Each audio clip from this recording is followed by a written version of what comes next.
Ay mga idol, good morning sa ating lahat. Hindi tayo mamana, dito tayo sa Idol GP. Nadali yung paan niya kapon. Dumayo sila sa may Balangkayan. Grabe, palaban sila. Sobrang lalaki daw kasi ng alon, biglang lumaki yung mga alon. Kaya tambay muna. Pahinga muna. Sana mag-dive. Sulit naman yung dayo nila. Hindi tayo nakasama kasi sobrang busy natin. Kailangan natin pumunta sa bayan. Paano tayo dun? Mabalik pa. Friday, sunod nga Friday. Tapos yan nga week na naman. Mabalik na naman, bakit mga Martis ada. Pabihira, marimaro. So wala muna tayong kasama, wala tayong dive buddy. Sipay nga muna sila. Ang tabay lang mga idol. Dito lang tayo sa sakop lang ng barangay Punta Maria mag-dive. A few moments later. Okay mga idol, bali dito na tayo sa dagat.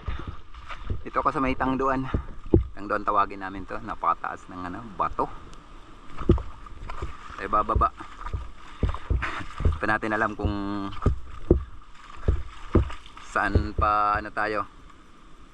Yung direksyon natin kung papunta dun sa Napla o papunta dun sa may beach. Nakadepende lang tayo ngayon sa agos.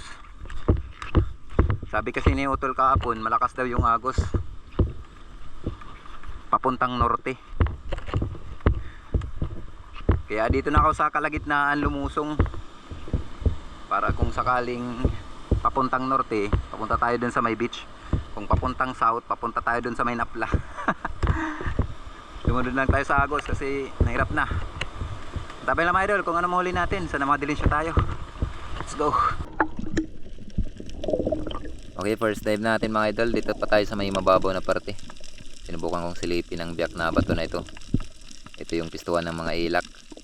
At pag silip ko nga mga idol, agad ako nakapansin ng isang ilak. Kaya bigla mo na ako dito napatigil. Baka kasi mabulaga natin. At dito dahan-dahanan ko naman na sinilip. At napansin ko yung ilak andun na sa pinakababa. Kaya tinimingan ko lang to na mapunta dito sa banda taas para mapana natin.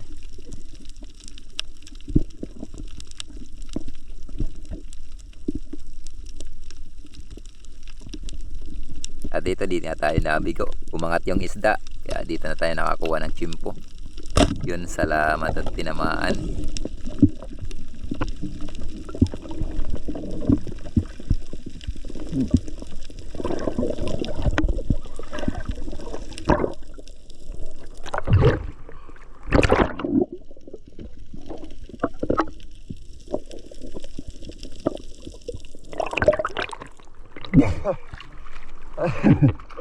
Salamat.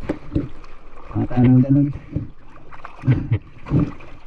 Yung mga isda na mahilig talaga dito sa mababaw na parte. Sa mga butas.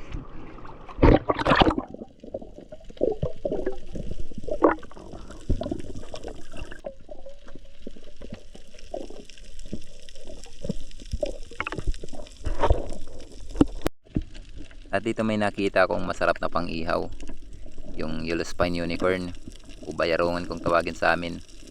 Ito yung klase ng unicorn fish mga idol na hindi lumalaki. Pero napakataba na isda ito. Ito yung request ng mga anak ko.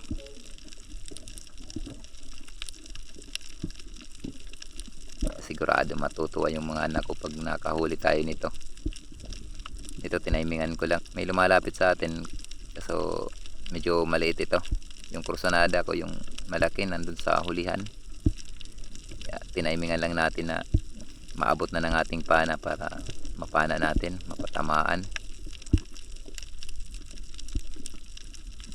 Yun, salamat at tinamaan din natin.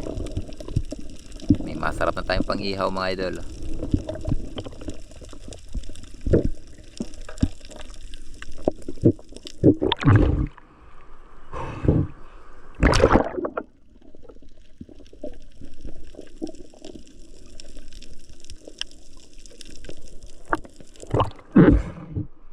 Salamat. Pang tayo ng bayarungan.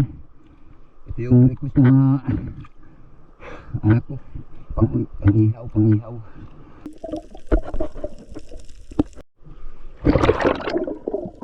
At pagkatapos ko ma-secure yung pang-ihaw natin, may nakita ako ditong malaking big eye emperor. Napakalaki nito. Kaya agad na ako dito na bumaba. Kaso nga lang habang pababa tayo, palayo naman ng palayo yung target natin na isda. Lambira. Dito sinubukan ko pang dumapa at mag-fish call kaso wala, dinidma lang tayo. Sanay na to sa mga espiro, kaya mahilap na yung isda. Buti na nga lang at hindi rin tayo dito na bigo. May nakita na naman tayong pang-ihaw. Kaya ito naman pang-ihaw yung tinarget natin. Yun, salamat at tinamaan. Nakakadalawang pang-ihaw na tayo.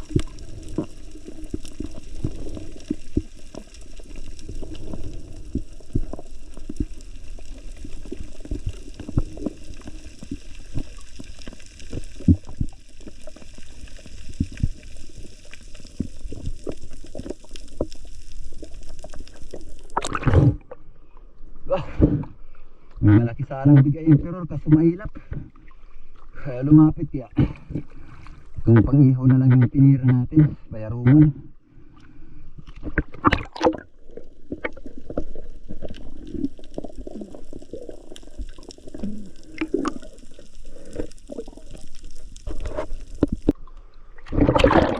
At pagkatapos ko maganting dun sa may mababaw na area, sinubukan kong puntahan itong paboritong spot ni Idol GP.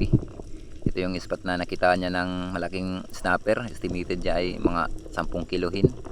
Dalawang bisis na niya nakita yung isda na yon, kaso hindi niya mahuli-huli. Parang ayaw magpabinta sa amin yung isda na kailang balik na kami dito. Hindi namin matimingan. At dito bang pababa ako mga idol, may napansin ako sa banda taas. Malaking surgeon fish, may 1 kilohin. So di ko muna pinana. Chinik ko talaga itong area na ito. Kung nandito nga yung malaking isda. Kaso walang laman. Kaya matik na. Itong surgeon fish na ula bahita yung ating panain mga idol. Ayos na to pang ulam. Masarap to pang ihaw. Yun, salamat at tinamaan. Malansa na klase na isda ito mga idol, pero masarap naman to na pang ihaw. Masarap din to sa pangkilaw. Yung iba, paborito din nila ito na paksiw.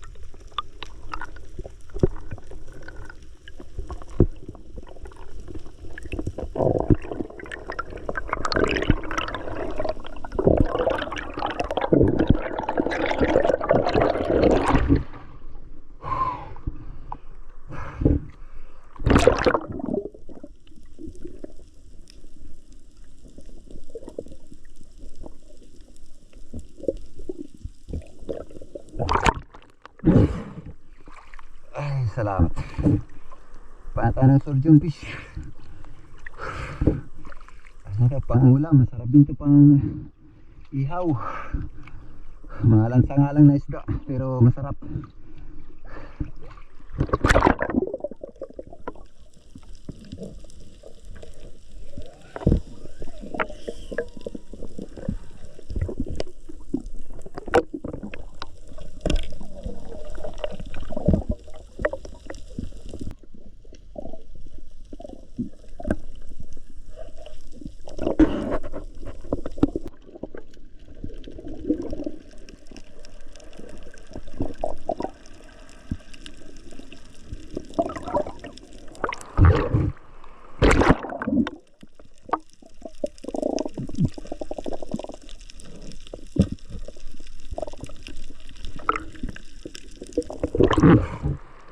Patang ganda na yung mga idol.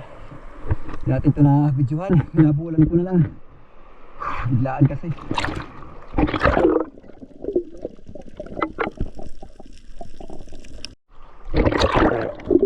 Okay, dive naman tayo mga idol. Bali, pumunta naman ako dito sa may mababaw na parte. Sinubukan kong silipin. Paboritong spot natin. Wala din kasing laman yung ibang spot natin sa may malalim. Kaya sigsag yung daan natin sa mababaw, sa malalim. Dito pagsilip ko mga idol, nakakita tayo ng itim na grouper na nakatambay.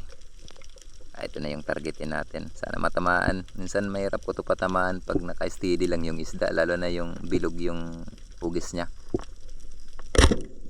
Yun, salamat, tinamaan. Ito hindi ko muna binunot yung ating shop kasi baka tumiklop yung ating flapper.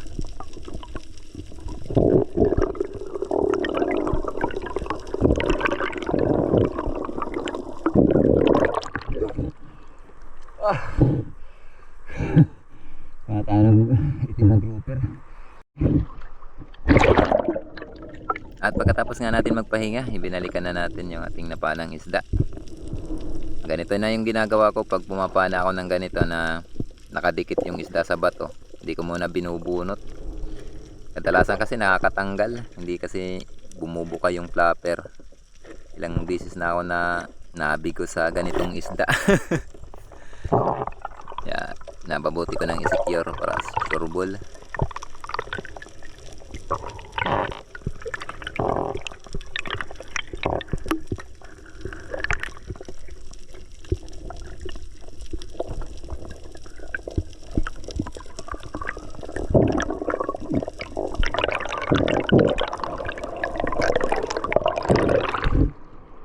Ay, salamat. Hindi natin kanina hinila. Minsan kasi nakakatanggal yung isda. Pag binunot, hindi bumubuka yung flapper. Kaya minabuti ko nang i-secure muna yung isda.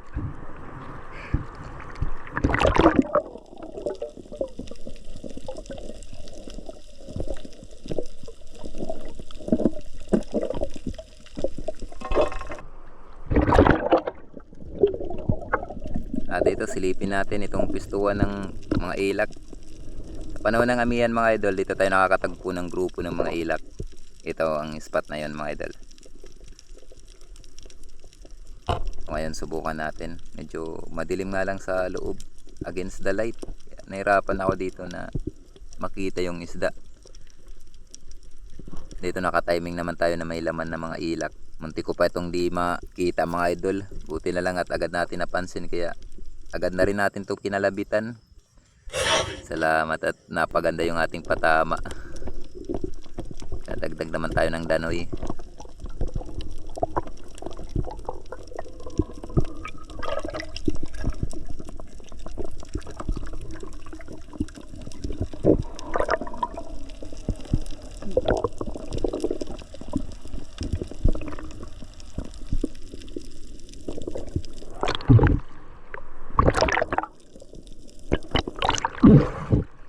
Ay, salamat. Danoy. Buti lang napansin natin to. Madilim dun sa loob. Against the light.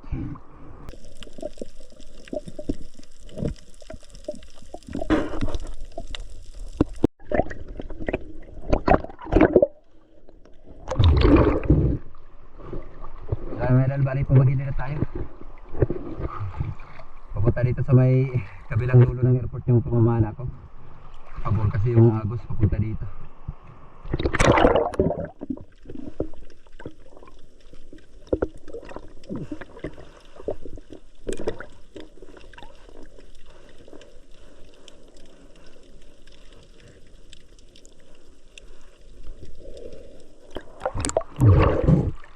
Salamat. Karamihan ilak. 4 na piraso yung ilak natin. Salamat at kakapagpinta naman tayo. Hindi tayo nakatagpo ng malaking isda.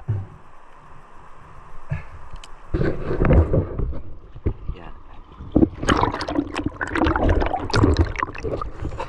So antabay lang tayo mga idol sa bahay para kiloin natin. Ayos na. Hindi natin napuntahan yung mga bahura na may nakitaan natin ng malaking snapper. Malakas yung agos doon. Kaya puntan lang tayo dito sa may kabilang dulo ng airport para di tayo mahirapan. A few moments later. 100. Abot doon magkatungayan eh. Kulang makakasablok. Mga idol, pwede may bumili sa atin. Dito pa lang sa daan. Lalakad tayo. Mga nagtatrabaho dito sa may airport. Binili ng 100, 100. Wala nang kilo-kilo mga idol. Tansyahan na lang to. Tansyahan na lang. Okay, thank you. Kami ako. Na may ano na tayo, may binta na tayo. Ay, salamat. Oh, sabaw. Sarap yan. Oh, 1 week na daw siya di nakatikim ng isda. A few moments later. Tayo mga idol, dito na tayo sa bahay. Ito na yung mga nuli natin.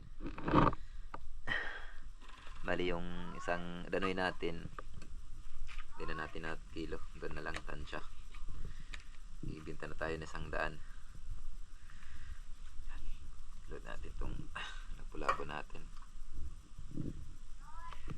950 grams. Sama-samahin na lang natin to. Parehas lang ang presyo nito. Nasa 250. Ang binta natin 4 na kilo. Ayos. Giveaway na lang yung 150 grams, idol. 4 na kilo lang ang babayaran natin. Ito naman yung pangulam natin. Masarap to na pang ihaw. May 1 kilo. 1 kilo and 150 grams. Puro ihaw. 1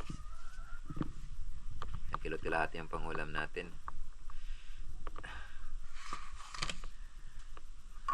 Buhay pa yung natin last na napana natin to. Danoy. Bukan natin kiloin. 1 piraso. 1 kilo. Ay, salamat. May din tayo. May 1,000. Tapos may binta na tayo na 100. Yan. May 1,100 tayo na binta. Libre na sa ulam. Salamat. Malaking tulong na sa pang-araw-araw na gastusin natin, mga idol. So hanggang dito lang muna, mga idol, yung video natin para ma-i-upload natin to. Sa next upload na lang tayo mag-shoutout. Yun, abangan na lang natin yung shoutout natin sa mga nagpapa-shoutout. Maraming salamat po, mga idol, sa inyong patuloy na pagsuporta at pagsubaybay. Mabuhay po tayong lahat. And